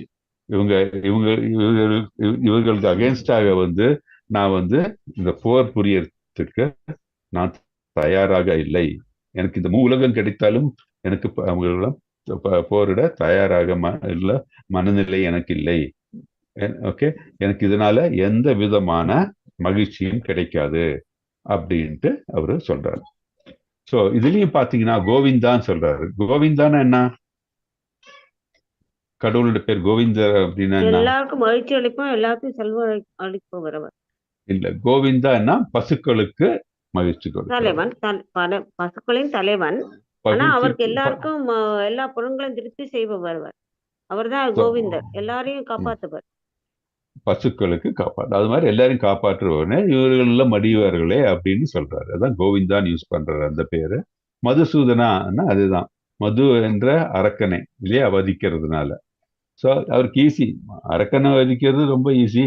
ஆனா வந்து என்னுடைய என்ன சொல்ற ரிலேஷன்ஸ், ஃபாதர், இது டீச்சர்ஸ், இவங்களெல்லாம் வந்து வதிக்கிறது அவ்வளவு சுலபம் இல்லை. ஸோ இதனால எனக்கு எந்த விதமான அது மகிழ்ச்சியும் கிடைக்க போறதில்லை அப்படின்ட்டு அவரு சொல்றாரு. நோ என்ஜாய்மெண்ட், அதுவும் பார்க்கிறோம். அப்புறம் இதுல இருந்து என்ன அடுத்தது verse 36 படிங்க பிரபுஜி. ஹரே கிருஷ்ணா. ஹரே கிருஷ்ணா. 36 சார். ஆமா 36. பதம் 36. பாபமேவேஷ தயா அஸ்மான் அத்வைதான் ஆததாயினஹ தஸ்மான் நாரஹ வயம் ஹிந்துன் திருஷ்டாஷ்டிராஸ் பாந்தவான் ஸ்வஜனம் ஈகதம் அத்வா சுகின ஸ்மாய மாதவா யாம மாதவா. இத்தகைய அக்கறக்காரங்களை கொல்வதால் நமக்கு பாவமே வந்து சேரும். எனவே திருதராஷ்டிர மகன்களையும் நமது நண்பர்களையும் கொல்லுதல் நமக்கு சரியானதல்ல. அதிர்ஷ்ட தேவதையின் கணவரே கிருஷ்ணரே, நமது சொந்த உறவினரை கொலை செய்துவிட்டு நாம் எவ்வாறு மகிழ்ச்சி அடைய முடியும்? இதனால் நமக்கு என்ன லாபம்? ஹரே கிருஷ்ணா. ஹரே கிருஷ்ணா. சோ இதுல என்ன சொல்றாங்க அப்படின்னா, தட் இஸ் நம்ம இந்த இவர்களை தட் இஸ் இந்த போரில் வந்து எல்லாரையும் கொல்லுறோம் இல்லையா, எல்லாரும் மடிஞ்சு போகிறார்கள். அப்போ ஒருத்தரை கொல்லும் போது நமக்கு பாவம் வந்து செய்யறோம்ல. ஸோ அந்த மாதிரி எனக்கு எதுக்கு அந்த மாதிரி பாவம் வரணும்? நான் வந்து என்னுடைய குருக்களை கொல்ல வேண்டியிருக்கும், அதே மாதிரி என்னுடைய உற்றார் உறவினர்கள்லாம் கொல்ல வேண்டியிருக்கும். அந்த மாதிரி ஒரு போர்ல எல்லாரையும் கொல்லும் போது எனக்கு பாவம் வந்து சேருமே அப்படின்ட்டு அவரு சொல்றாரு. ஓ கிருஷ்ணா தான் மாதவா அப்படின்னு சொல்றாரு. இதுல பாத்தீங்கன்னா மாதவான்னு வரும். அப்ப என்ன? தட் இஸ் மாதவர் அப்படின்னாரு husband of goddess of Lakshmi கணவர் இல்லையா. ஸோ அதுதான் மாதவா அப்படின்னு வரும் அந்த ஸ்லோகத்துல. அதே மாதிரி இதுல வந்து ஒண்ணு நம்ம தெரிஞ்சுக்கணும், தட் இஸ் 6 வகையான மனிதர்களை வந்து உடனே வதிக்கலாம். பர்பட்ல பாத்தீங்கன்னா இருக்கும். என்னன்னா தட் இஸ் நான் குயிக்கா சொல்லிடுறேன் பிரபுஜி, அது பாயிண்ட் மட்டும் சொல்லிடுறேன். பாத்தீங்கன்னா ஒருத்தர் வந்து பாய்சன் கிவர், தட் இஸ் விஷம் கொடுப்பவர். ரெண்டாவது வந்து ஒரு வீட்டுக்கு தீ வைப்பவர். அப்புறம் வந்து இந்த இது இருக்குங்களா வெப்பன்ஸ், தட் இஸ் இந்த கொடூரமான இந்த இது ஆயுதங்களால் தாக்குவார். அப்புறம் வந்து ஒருத்தர் வந்து மற்றவர்களுடைய ஐஸ்வர்யங்களும் சொத்துக்களை எடுக்கிறவர். அப்புறம் வந்து ஒருத்தர் வந்து மற்றவருடைய பூமியை எடுக்கிறவர்கள். அப்புறம் 6வது வந்து மற்றவருடைய வைஃப், தட் இஸ் அவருடைய துணைவியாரை எடுக்கிறவர். இந்த 6 பேரையும் வந்து அவர்களுக்கு உடனே வந்து கொல்லலாம் அவர்களை அப்படின்னு சொல்லியிருக்கு. பாத்தீங்கன்னா கௌரவர்கள் அத்தனை யாரும் பண்ணியிருக்காங்க, உடனே கொல்ல வேண்டியவங்க அவங்க.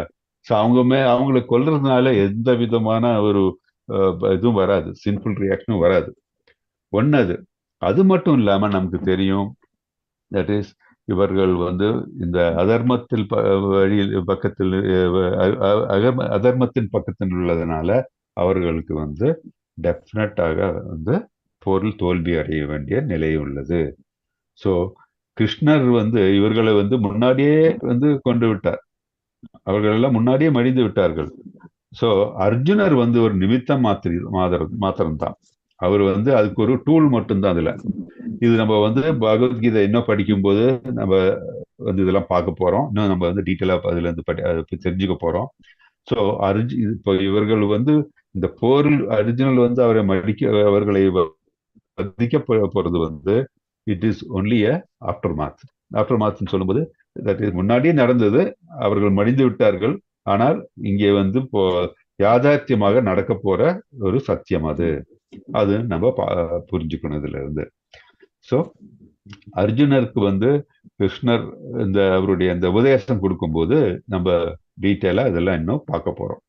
ஓகே, பிகாஸ் இதுல இருந்து நம்ம என்ன தெரிஞ்சுக்கணும் அப்படின்னா, தட் எது நடந்தாலும் அது வந்து கடவுளுடைய கிருஷ்ணருடைய இச்சை பிரகாரம் தான் நடக்கும். எது நடந்ததும் அவர் பிரகாரம் தான், நடக்க போறதும் அவருடைய இச்சை பிரகாரம் தான். ஸோ நம்ம எல்லாம் பார்த்தோம்னா we are all just a tool. Okay, அது நம்ம இந்த ஸ்லோகங்கள்ல இருந்து புரிஞ்சுக்கிறோம். ஸோ அர்ஜுனா வந்து அவருடைய தட் இஸ் சின்ஃபுல் ரியாக்ஷன்ஸ், பாவச்செயல்னால பாதிக்கப்பட போறோம் அப்படின்னு நினைச்சுக்கிறாரு. நான் ஒரு 10 minutes எடுத்துக்கலாமா? முடிச்சிடலாம் நம்ம இன்னைக்கு. ஓகே, குயிக்கா முடிச்சிடலாம். அதான் இப்போ நான் எக்ஸ்பிளைன் பண்ண மாதிரி 6 aggressors, poison giver, once sets fire to the house, plunders riches, deadly weapons, occupies another land, and who kidnaps another's wife. இவர்கள் வந்து உடனே வந்து கொல்லலாம், அதனால எந்த பாவச்செயலும் வராது. ஸோ கௌரவர்கள் யாரும் பண்ணாங்களே, பாண்டவர்கள் அகேன்ஸ்டா பண்ணாங்க, நமக்கு அது நல்லா தெரியும். ஸோ கிருஷ்ணா மாதவான்னு எல்லாம் கூப்பிட்டு நம்ம இந்த பேரை பத்தி நம்ம டிஸ்கஸ் பண்ணிட்டோம் டேட்டால.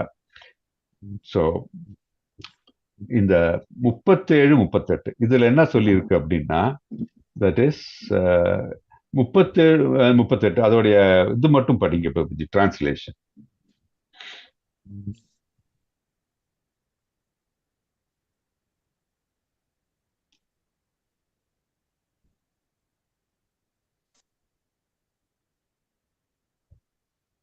ஹரே கிருஷ்ணா.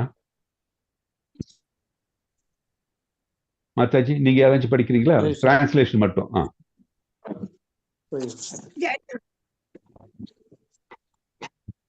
படிங்க.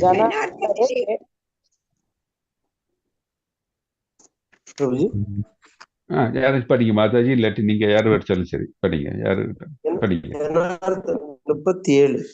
ஜனார்த்தனரே, பேராசையால் இதயத்தை இழந்த இம்மனிதர்கள் நண்பர்களுக்கு துரோகம் செய்வதையும் குலநாசம் செய்வதையும் பாவம் என்று அறியவில்லை. ஆனால் அவற்றை குற்றம் என்று அறிந்த நாம் ஏன் இப்பாவ செயலில் ஈடுபட வேண்டும்? ஹரே கிருஷ்ணா. ஹரே கிருஷ்ணா. அடுத்ததும் படிங்க. 38, 39. 39 படிங்க. குலம் அழிவடைவதால் நித்தியமான குல தர்மம் கெடுகின்றது. இதனால் வம்சத்தின் மீந்திருப்பவர்கள் அதர்மங்களில் ஈடுபடுவார்கள்.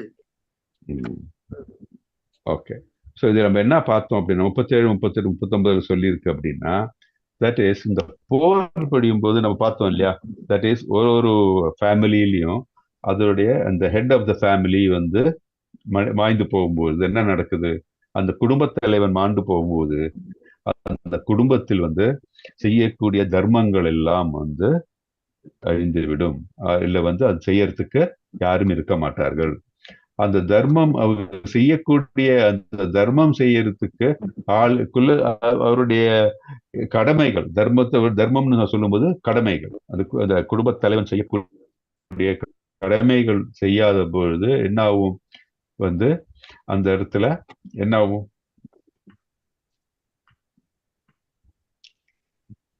என்ன ஆகும் நமக்கு? தட் இஸ் நம்மளுடைய குடும்பத்தில் நடக்க வேண்டிய நல்ல காரியங்கள் எல்லாம் நடக்காது. அப்போ என்ன ஆகும்? தீய காரியங்கள் நடக்க ஆரம்பிக்கும். தட் இஸ் தர்மத்துக்கு பதிலாக அதர்மம் வந்து தலையோங்க முற்படும் அப்படின்னு சொல்றாங்க. ஏன்னா வர்ணமாசிரம பிரகாரம் தட் இஸ் ஒரு குடும்பத் தலைவன் வந்து அவர்களுடைய அந்த குடும்பத்தில் செய்ய வேண்டிய எல்லா நல்லது கெட்டதுக்கும் முன்னில் இருந்து செய்வார். ஸோ அந்த மாதிரி அந்த குடும்பத் தலைவன் வந்து மாய்ந்த இல்லாத பொழுது வந்து அந்த கடமைகள் எல்லாம் செய்யாமல் செய்யாமல் இருக்கும். செய்யாமல் இருக்கும்போது எல்லாரும் பாவச் செயல்களில் ஈடுபட ஆரம்பிப்பார்கள். ஸோ அதனால என்ன ஆகும்? ஆன்மீகம் குறையும் அப்படின்ட்டு நம்ம இதுல இருந்து தெரிஞ்சுக்கிறோம். இப்போ நம்ம பார்த்துருக்கோம். முன்னெல்லாம் பார்த்தோம்னா நம்ம ஒவ்வொரு குடும்பத்திலையும் வந்து பெரியவங்க இருப்பாங்க, அவங்க சொல்ற பிரகாரம் தான் எல்லாரும் கேட்பாங்க. இப்போ பார்த்தோம்னா ஒவ்வொருத்தரும் அவங்க தோணுன மாதிரி பண்றாங்க இல்லையா? நியூக்ளியர் ஃபேமிலின்னு சொல்றோம். இப்போ வந்து இந்த குடும்பத்தை வயதானவர்கள் இருக்கும்போது அவங்களுக்கெல்லாம் மதிப்பெல்லாம் குறைஞ்சிக்கிட்டு வந்துட்டு இருக்கு. அப்போ வந்து இப்போ வந்து பெரியவர்கள் சொன்னதை இந்த யாரும் கேட்க மாட்டேங்கிறாங்க. என்ன எல்லாம் தெரியும் அவங்களுக்கு அப்படின்னு நினைச்சிட்டு இருக்காங்க. அவங்களுக்கு எல்லாம் பார்த்து இப்போ படிப்பும் பார்த்தீங்கன்னா அந்த மாதிரி இருந்தா இல்லையா? இப்போ எஜுகேஷன் இப்போ என்ன பண்றாங்க அப்படின்னா, ஆன்மீகத்தையோ இல்லை வந்து நல்ல ஒழுக்கத்தையோ இல்லை நல்ல தர்மத்தையோ சொல்லி கொடுக்காம அவர்களுக்கு ஸ்கில் தான் சொல்லி கொடுக்கும். நல்ல டாக்டர் ஆகிறதுக்கு சொல்லி கொடுப்பாங்க, ஒரு இன்ஜினியர் ஆகிறதுக்கு சொல்லி கொடுப்பாங்க, ஒரு நியூக்ளியர் சயின்டிஸ்ட் ஆக சொல்லி கொடுப்பாங்க. ஆனா அவர்களுக்கு தர்மத்தையும் சொல்லி கொடுக்காம நல்ல வழி நடத்தாம இருக்கும்போது என்ன, அவர்கள் செய்யக்கூடிய இந்த கண்டுபிடிப்புகள் எல்லாம் பாவச் செயல்கள் தான் போய் நிற்கும். பார்த்தீங்கன்னா நமக்கு தெரியும் எந்த கண்டுபிடிப்பும் அழிவில் தான் நிற்குது. இப்போ லேட்டஸ்ட் இந்த ஏஐ இல்லை ஆர்டிஃபிஷியல் இன்டெலிஜென்ஸ் சொல்றோம். அது பார்க்கும்போது என்ன, எல்லாம் அந்த தீய செயல்கள் தான் வார் இருக்கும், அதுக்கு தான் வந்து நிறைய யூஸ் பண்ண ஆரம்பிச்சிட்டாங்க அவங்க. ஸோ மனிதனுடைய அழிவுக்கு வந்து நடக்கிறது. ஸோ காரணம் என்ன? குடும்பங்களில் இந்த ஆன்மீகம் குறையுது அப்படின்னு தெரிஞ்சுக்கிறோம் நம்ம. ஸோ அதான் 40 அதுதான் சொல்றாங்க. when religion is prominent in the family, Krishna, women of the family become polluted, and from degradation of womanhood, descendant of Vrishni, comes unwanted progeny. That is குடும்ப தலைவர்கள் மட்டும் இல்லாம அதுல இருக்கிற வந்து இந்த ஆண்கள் வந்து போர்க்களத்தில் மாயும் போது அவர்கள் வீட்டில் இருக்கிற பெண்களுக்கு என்ன ஆகுது? அவங்களுக்கும் வந்து இந்த செக்யூரிட்டி குறையிறது, அவங்களுக்கு பாதுகாப்பு குறைந்து விடுகிறது. அந்த மாதிரி இருக்கும்போது என்ன ஆகுதுன்னா அந்த பெண்களுடைய அந்த நிலைமையானது ரொம்ப வந்து இட் பிகம்ஸ் பொல்யூட்டட் அப்படின்னு சொல்லும்போது அவர்களுக்கு வந்து செக்யூரிட்டி இருக்காது. ரெண்டாவது வந்து வழி தவறுறதுக்கும் வந்து காரணம் ஜாஸ்தியா இருக்கும். இது பெண்கள் மட்டும் தனியா வழி தவறுறது கிடையாது. ஏன்னா அவர்களை வந்து இந்த அன்ஸ்க்ரூப்லஸ் மேல்ஸ் இருக்காங்க இல்லையா, வழி தவறி நடக்கக்கூடிய இந்த ஆண்கள், அவர்களையும் வந்து இந்த பெண்களை வந்து வழி தவற வைக்கிறார்கள். இதெல்லாம் நடக்கிறது. இந்த மாதிரி நடக்கும்போது என்ன, இட் இஸ் நமக்கு வந்து இந்த நம்மளுடைய கம்யூனிட்டியில தேவை தட் இஸ் மதஜி கொலை நாசம் நடக்கும். தட் இஸ் நல்ல வம்சம் இல்லத்துல பிறக்காத குழந்தைகள் நடக்கும் இல்லையா?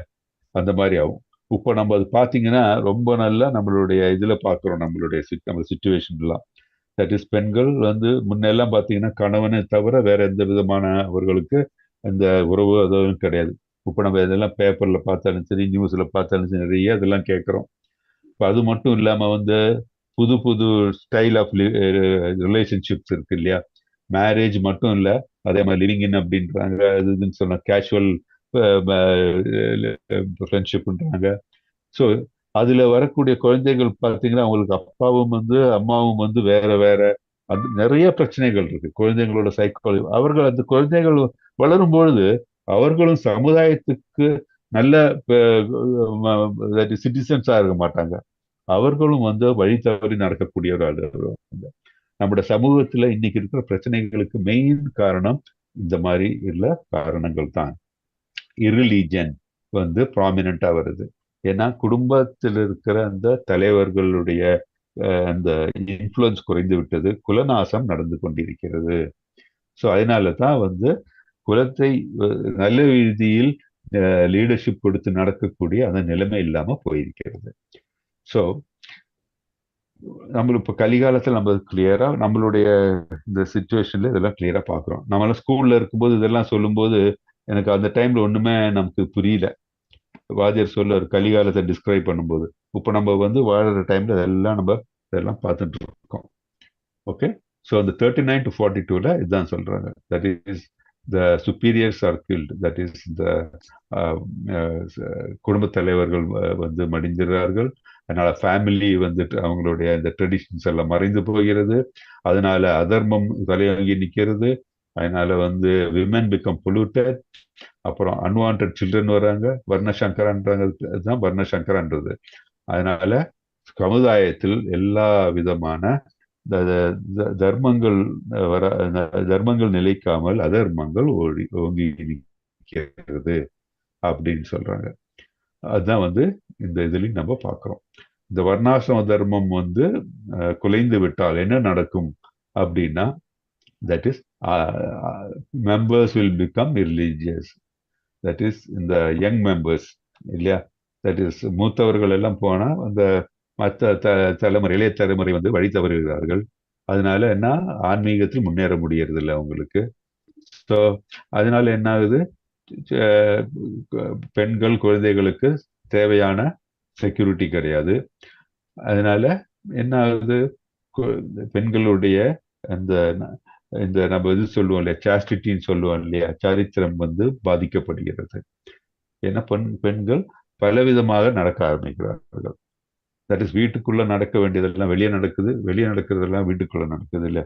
கடவுளை வழிபடணும் அப்படின்னா வீட்டுக்குள்ள இருந்து கும்பிட பாக்குறாங்க நிறைய பேர், அதெல்லாம் பண்றாங்க. ஆனா வீட்டுக்குள்ள நடக்க வேண்டிய காரியங்கள் எல்லாம் வெளியே நம்ம பார்க்கும்போது பார்க்குறோம் அதெல்லாம் நடக்கிறது. So women become polluted. அப்புறம் gives rise to unwanted children, progeny. So அதனால வந்து அந்த மாதிரி குழந்தைகள் இந்த மாதிரி நிலைமை வரும்போது நம்ம எங்கே தள்ளப்படுகிறோம், நம்ம ஹெல் இல்லையா, நரகத்துக்கு தள்ளப்படுகிறோம் அப்படின்னு பார்க்கிறோம். ஸோ இப்போ இதை யார் இதெல்லாம் ஊக்குவிக்கிறா, இப்போ நம்மளை ஆளறவங்க இல்லையா.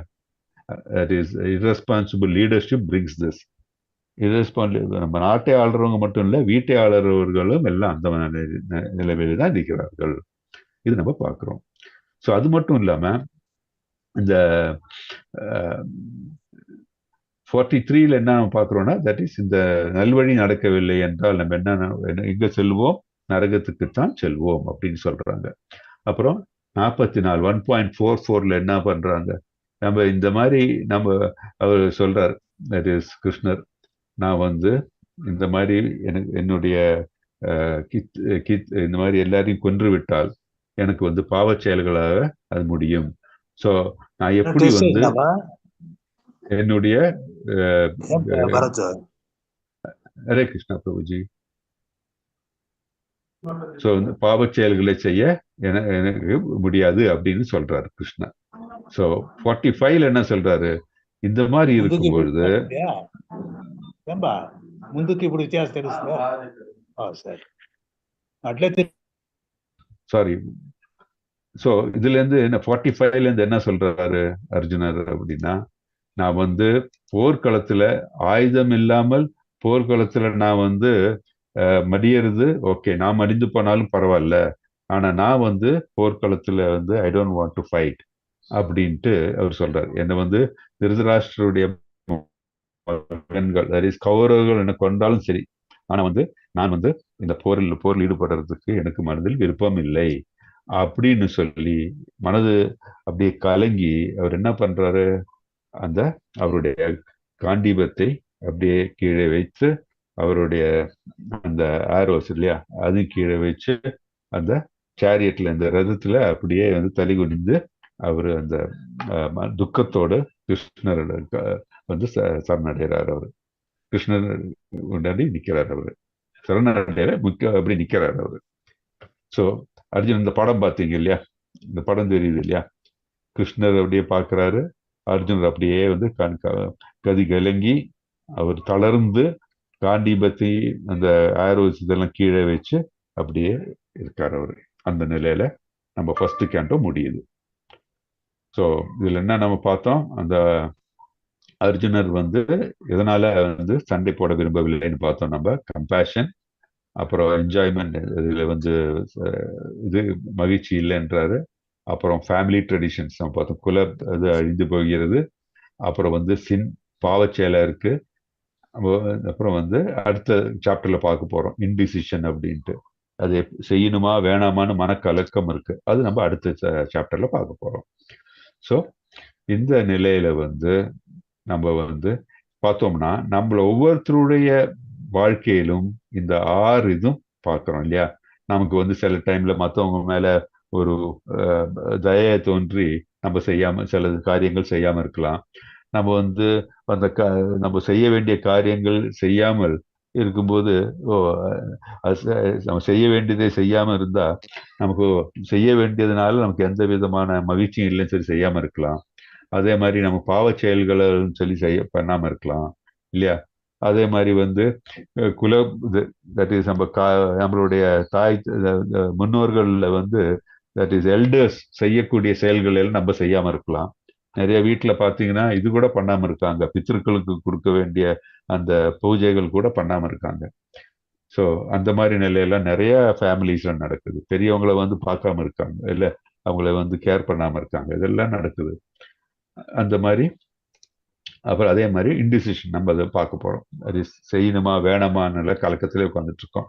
இது ஒவ்வொருத்தரும் நம்மளுடைய வாழ்க்கையில் இதை அனுபவித்துக் கொண்டுதான் இருக்கிறோம். நம்ம இது எல்லாத்தோடைய வாழ்க்கையிலும் நம்ம இந்த குருஷேத்திர போர் மாதிரி மனதில் வந்து இந்த கலக்கங்கள் உண்டு. இந்த 5 பிரச்சனையும் நமக்கு எல்லா மனதிலும் உண்டு. ஸோ நம்ம இது எப்படி முன்னேற வேண்டும் என்பது நம்ம இதை பார்க்க 2வது சாப்டர்ல இருந்து பார்க்க போறோம். 2வது சாப்டர்ன்றது பார்த்தீங்கன்னா பகவத்கீதையுடைய ஒரு சுருக்க மாதிரி நம்ம இருக்கும். அது வந்து கொஞ்சம் 78 ஸ்லோகம் மாதிரி இருக்குது. நம்ம வந்து அது கொஞ்சம் டைம் எடுக்கும். அது 2-3 செஷன் நம்ம எடுக்க வேண்டியிருக்கும். பார்க்கலாம், அது ரொம்ப இன்ட்ரெஸ்டிங்கா இருக்கும். ஸோ நீங்க நாளைக்கு அடுத்த செஷனுக்கு வரும்போது அட்லீஸ்ட் அது ஒரு வாட்டி ஆச்சும் படிச்சுட்டு வாங்க. அட்லீஸ்ட் ஒரு 20 ஸ்லோகம் ஆச்சும் ஒன்று படிச்சுட்டு வாங்க. அதே மாதிரி ஃபர்ஸ்ட் சாப்டர் நம்ம எல்லாரும் என்ன படிச்சோன்னு ஒரு குவிக்கா நீங்க பாருங்க ஃபர்ஸ்ட் சாப்டர்ல. அப்புறம் நமக்கு ஏதாச்சும் புரிய வேண்டியிருக்கு, இல்ல டவுட்ஸ் இருக்கலாம். என்ன நம்ம சொன்னோம் இல்லையா, குருஷேத்திர போரும் குருஷேத்திர போர்க்காலமும் நம்மளுடைய வாழ்க்கையும் ஒரே மாதிரின்ட்டு. ஸோ நம்ம வாழ்க்கையில் நமக்கு கிடைக்காத சில ஆன்சர்ஸ் என்னெல்லாம் இருக்கும், டவுட்ஸ் இருக்கும், அதை ஆன்சர் இருந்தா கூட நம்ம அடுத்த கிளாஸ்ல டீட்டெயிலா பார்க்கலாம். ஓகே. ஸோ இதுல வந்து குவிக்கா பார்க்கணும்னா ஃபர்ஸ்ட் வந்து திருதராஷ்டிரர் வந்து அவர் கேட்கிறாரு என்னாட்டு கிம் அக்குர்த்துவா அக்குர்வதா அப்படின்ட்டு. அப்புறம் துரியோதனுடைய பயம், தட் இஸ் மனத்தின் ஷாமும் யூசம், தட் இஸ் அங்க என்ன வந்து அந்த அவருடைய அந்த இது இருக்கு இல்லையா, இட் இஸ் லாமெண்டேஷன், நாட் லாமெண்டேஷன், அவர் மனதில் இருக்கிற டவுட் அது, தட் இஸ் மகத்தின் சமும் யூதம் அப்படின்ட்டு அது நம்ம பார்க்கிறோம். அப்புறம் வந்து நெக்ஸ்ட் வந்து அது மட்டும் இல்லாம எப்படி அந்த மனதில் அந்த அவருடைய மனசுல அந்த சின்ன டவுட் வருது, 2 சேனைகளுடைய அந்த இது அரேஞ்ச்மெண்ட்ஸ் இருக்குல்ல, அது பார்க்கறது. அப்புறம் ப்ளோயிங் ஆஃப் கான்சியஸ், இந்த சங்கு முழக்கம், அதுதான் வந்து ஹிருதயானி வியாதாரயத் அப்படின்னா. அது என்ன, சங்கு முழங்கும் போது, பாண்டவர்களுடைய சங்கு முழங்கும் போது கௌரவர்களுடைய சேனையோட மனது வந்து கலங்கி விட்டது, அது பார்க்கிறோம். அப்புறம் அர்ஜுனருடைய அப்சர்வேஷன், காண்டீவம் சம்சதே ஹஸ்தத், என்ன நம்ம அவருடைய தொடர்ச்சியான நிலையை பார்க்கிறோம் நம்ம இல்லையா, அவரு பார்க்கிறோம் அது நம்ம. தட் இஸ் அர்ஜுனர் அவருடைய கையிலிருந்து காண்டீவம் கீழே விழுது, நழுவுது, அது பார்க்கிறோம். அப்புறம் வந்து 1 to 20, 1.28, 1.46 என்ன, அர்ஜுனன் வந்து எதற்காக போரிட விரும்பவில்லை என்பதனை பற்றி பார்க்கிறோம்.